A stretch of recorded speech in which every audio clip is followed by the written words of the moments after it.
Hello, welcome to SophieCo. Me, Berntsen.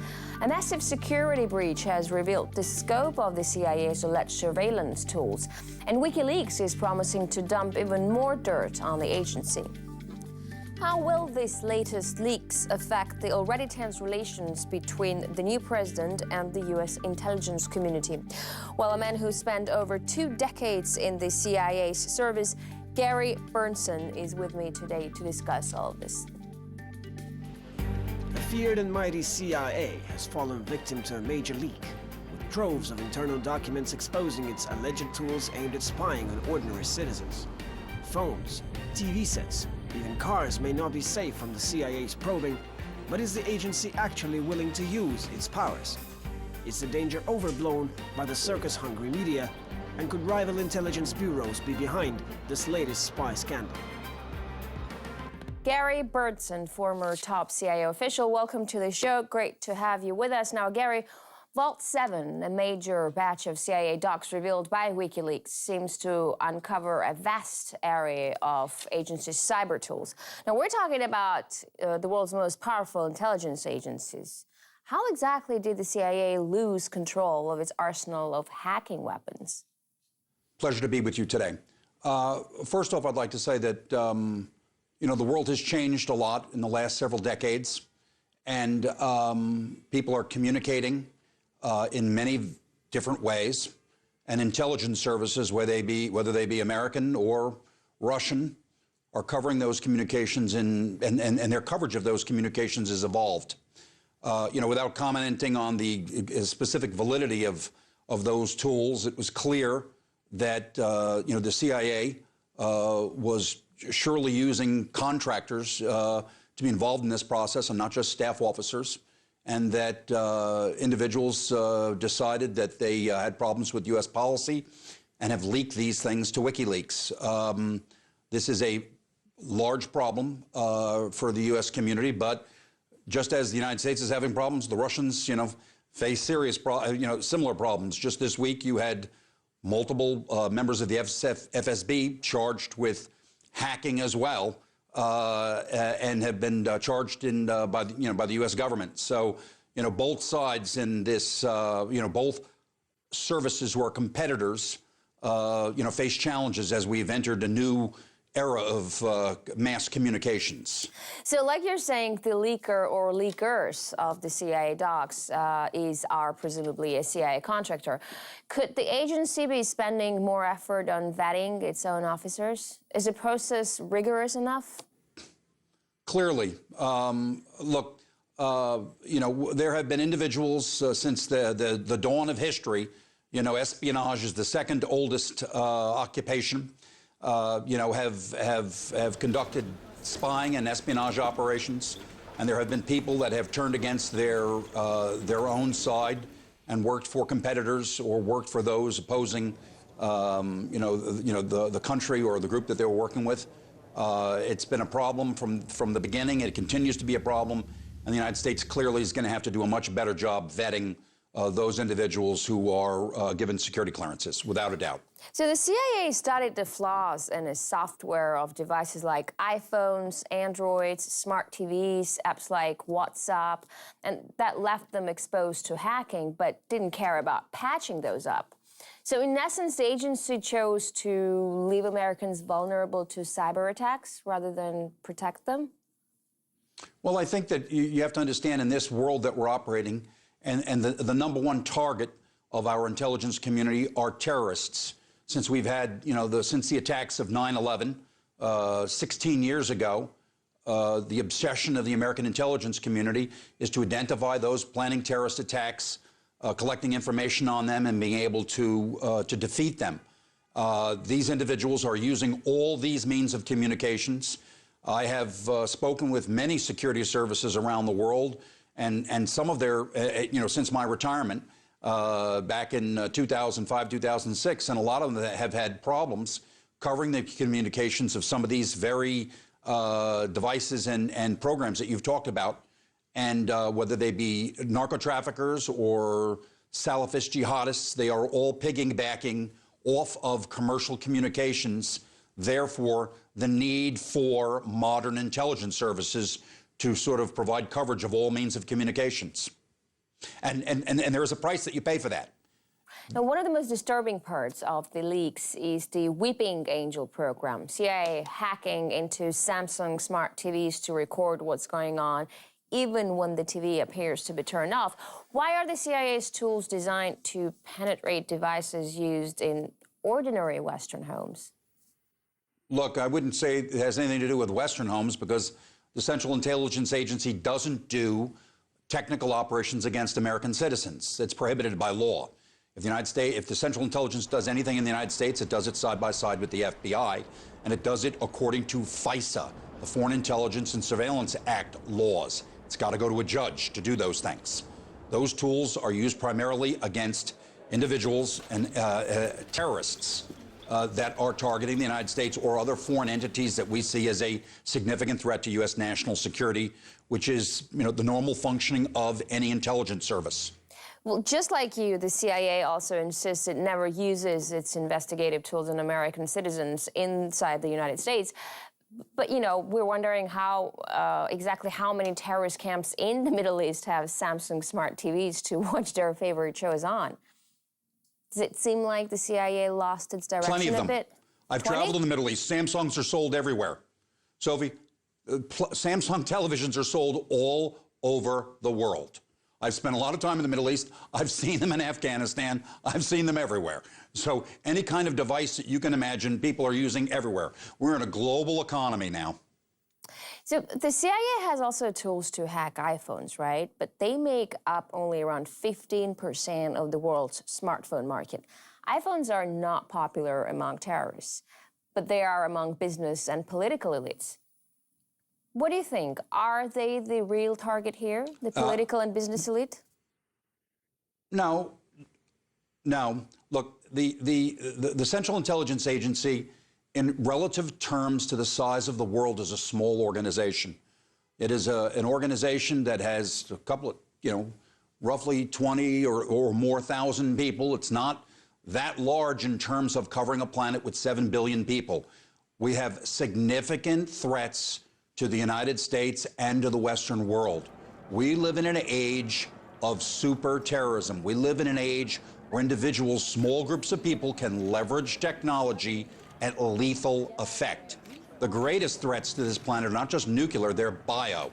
And the United States need to have as many tools as possible to defend itself against these threats, as does Russia want to have the similar types of tools to defend itself. The Russian people have suffered from a number of terrible terrorist acts. So WikiLeaks also suggested the CIA copied the hacking habits of other nations to create a fake electronic trace. Why, in your opinion, would the CIA need that? The CIA, as any intelligence service, would look to conduct coverage in the most unobtrusive fashion as possible. It is going to do its operations so that it can collect again and again against terrorist organizations where and whenever it can, because sometimes threats are not just static, they're continuous. So, you know this better. Enlighten me. Did the CIA have the authorization to create the surveillance tools it had in the first place? Who gives it such authorization? Well, the CIA is created in 1947 by the National Security Act of the United States, and it does two different things. It does FI collection, foreign intelligence collection, and it does CA, covert action. Its rules for collection of intelligence are enshrined in the law that created it, the CIA Act, PL 110 of 1949. But the covert action part of this, where it does active measures, where it gets involved in things, all of those are covered by law. A presidential finding has to be written. It has to be presented to the president. The president signs off on these things. Those things are then briefed to members of Congress, both the House Permanent Subcommittee for Intelligence and the Senate Select Committee for Intelligence. We have a very rigorous process of review of the activities of our intelligence communities in the United States. But Prior to 1975, it was looser, right, and there were people that complained. But you're talking about the activities in terms of operations. I'm just asking, does CIA need any authorization or permission to create the tools it has? in its arsenal, or it can just go ahead. What I'm saying is those tools and the creation of collection tools fall under the same laws that allowed the CIA to be established. Gotcha. And that was, the 1949 Intelligence Act. So also, Gary, the CIA... And subsequent, laws in 1975. Yes. So the CIA program names are quite colorful. I mean, sometimes wacky. Weeping Angel, Swamp Monkey, Brutal Kangaroo. Is there a point to this? Is there any logic, or are they just completely random? I always wondered. There's absolutely no point to that, and it's random. Okay, so how do you come up with those names? Like who? Like one says monkey, another one says kangaroo, and then you go... I'm sure they're computer generated. Okay. I'm sure they're computer generated. So, Gary, hold your thoughts there. We're going to take a short break right now, and when we're back, we'll continue talking with Gary Berntsen, former top CIA operative, to talk about the position the agency finds itself in with the Trump team in the White House. Stay tuned.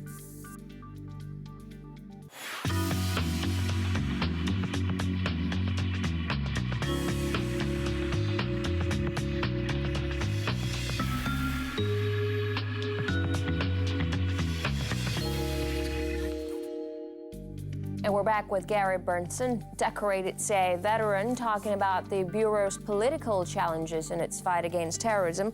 Gary, welcome back to the show. Now, so I want to talk a bit about what's going on with the new president. Trump accused Obama of wiretapping him during the campaign.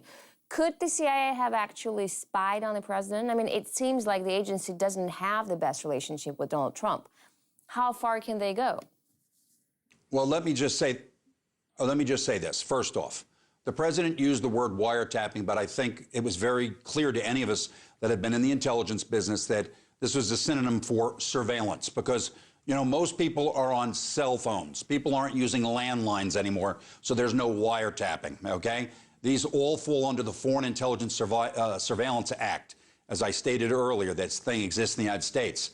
It was clear to President Trump and to those in his campaign after they were elected, and they did a review back, that the Obama administration sought FISA authorization to do surveillance of the Trump campaign in July and then October. They were denied in July.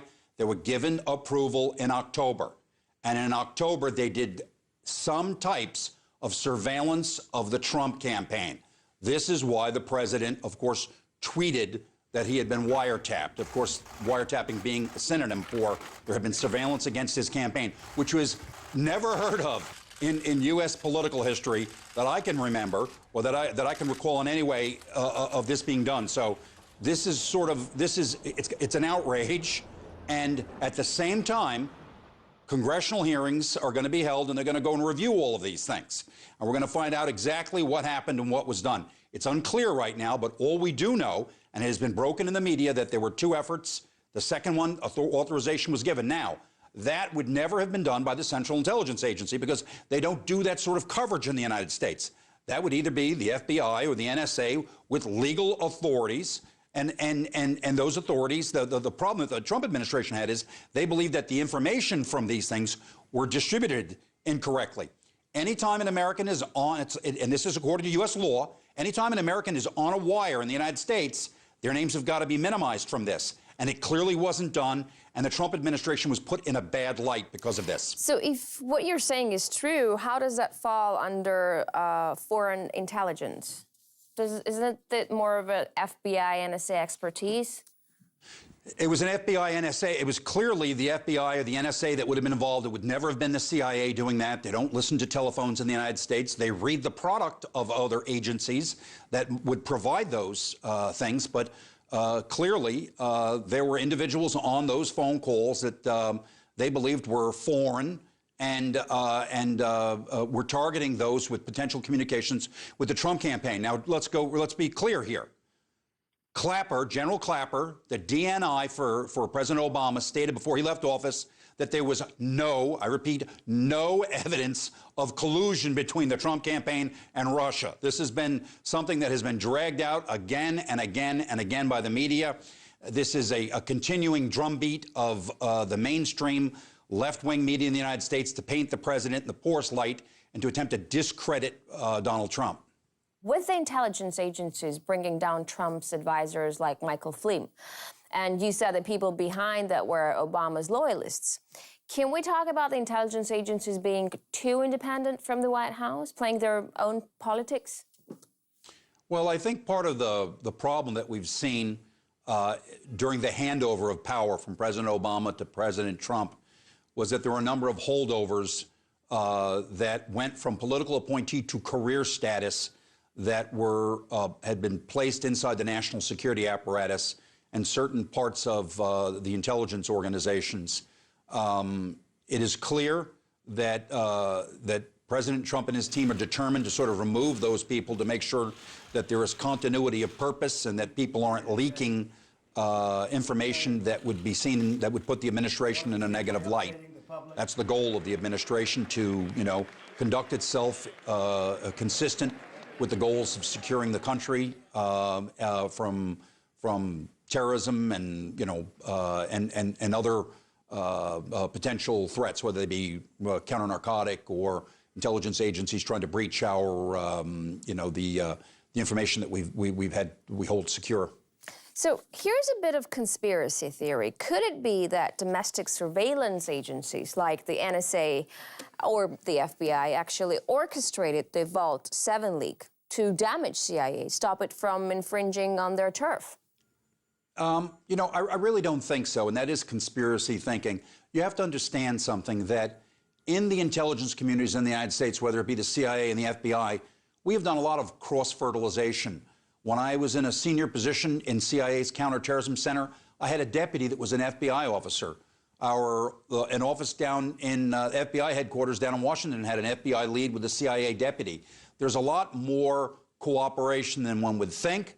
There are individuals that do assignments in each other's organizations to help foster levels of cooperation. I had members of NSA on my staff when I was at CIA, members of diplomatic security, members of alcohol, tobacco, and firearm, and it was run sort of like a task force. So there's a lot more cooperation than the media presents. They always think that there are these huge, major battles between the organizations, and that's rarely true.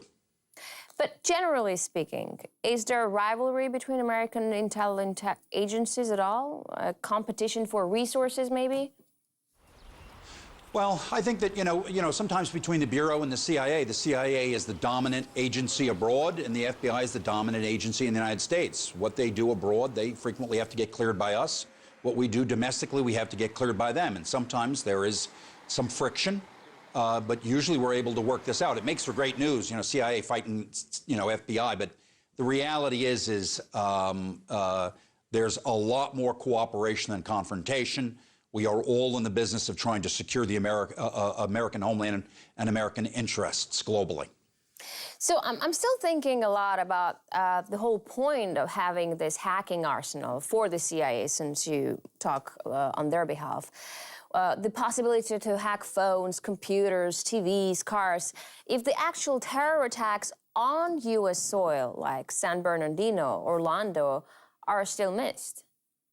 Look, there are hundreds of individuals, if not thousands, planning efforts against the United States at any one time. There can be many, many things. And the United States security services, whether it's the CIA, the FBI, NSA, block many, many of these things, but it is impossible to stop them all. Remember, this is an open society here in America with 320 million people here.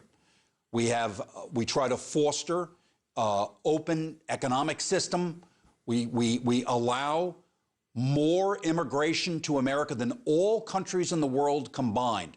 This is a great political experiment here, but it's also very difficult to police. And there are times that that the U.S. security services are going to fail. It's inevitable.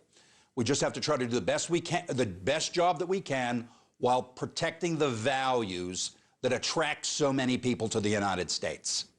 The former CIA director John Brennan is saying Trump's attempt to temporarily ban travel from some Muslim-majority states is not going to help fight terrorism in any significant way.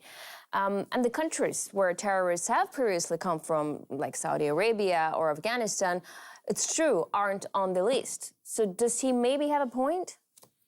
John Brennan is acting more as a political operative than a former director of CIA. The countries that Mr. Trump had banned initially, or at least had put a partial and a sort of a delay, were states like Somalia, Libya, the Sudan, Iran, places where we couldn't trust local vetting. Remember something, when someone immigrates to the United States, we have what's called an immigration packet, and they have to get a chest x-ray to make sure they don't bring any diseases with them. They have to have background check on any place they've ever lived, and in most of these places, there are no security forces to do background checks on people that came from Damascus because, you know, parts of Damascus are totally destroyed. There's been warfare. It's actually a very reasonable thing for President Trump to ask for a delay in these areas.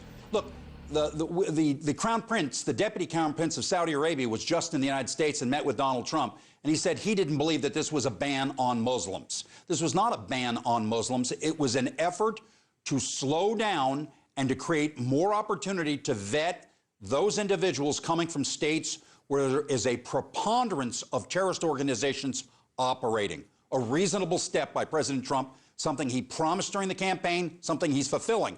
But again, I repeat, America allows more immigration into the United States than all countries combined, so we really don't need to be lectured on who we let in and who we don't let in.